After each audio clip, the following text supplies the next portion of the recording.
Hello learners of all ages, my name is Mr. Montgomery. I teach 4th and 5th grade math, and today we're going to be learning about polygons. Now, polygons are essentially a two-dimensional shape on a plane that have a couple of different qualifications. They have sides, which are the long sides of a shape. They have vertexes or vertices. That means different places where the sides meet up. Some people call them corners. And they also have different types of angles. Now, depending on how many angles and sides a polygon has, it determines what kind of polygon it is. Poly, in a sense, means many. But we have a chart on this side over here that says if it has 3 sides and 3 angles, it's going to be labeled as a triangle. It doesn't matter what kind of angles it has, it doesn't matter the length of the sides, it is classified as a triangle. 4 sides and 4 angles is a quadrilateral. Again, it doesn't matter the length of the sides, it doesn't matter the angles that the sides are meeting up at. If it has 4 sides and 4 angles, it's a quadrilateral. 5 sides and 5 angles is a pentagon. 6 sides and 6 angles is a hexagon. And 8 sides and 8 angles is an octagon.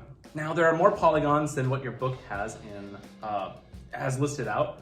There's 7-sided shapes, 10-sided shapes. I mean, the sided shapes could keep going and going and going, and there's different names for each. But if we take a look at the different classifications of parts of a polygon, you have your sides. So I have 2 different polygons here. I have angles measured out here, and the vertices are where the 2 sides meet together. Now let's count how many sides we have for our first polygon. We have 1, 2, 3, 4, 5. So since it has 5 sides, it is considered a pentagon. I'm going to put 5 up here to help me out. And over here, I have 1, 2, 3, 4, 5, 6.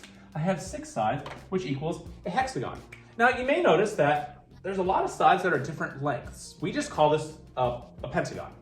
But if all the sides are equal length and all the angles are an equal number, meaning they're all the same, that would be something called a regular polygon, or in this case, a regular hexagon. So let's test it out.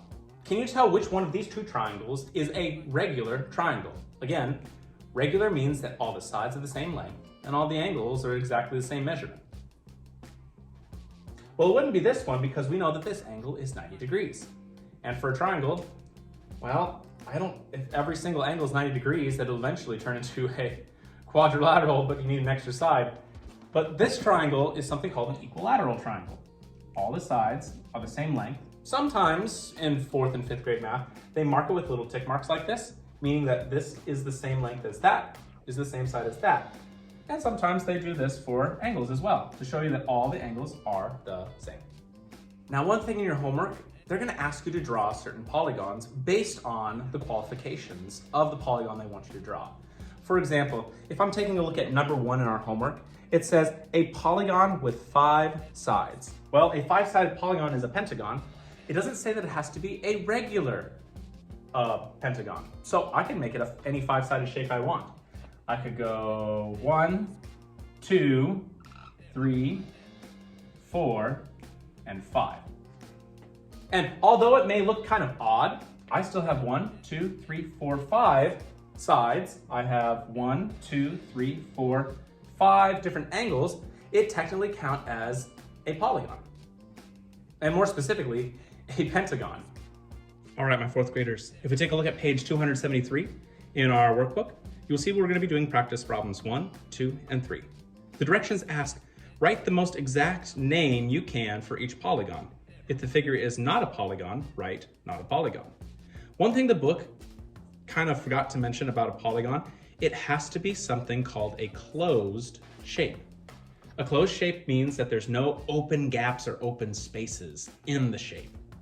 So taking a look at number 3, since it is not a closed shape, it is technically not a polygon because you cannot tell how many sides it truly has if it was a closed shape.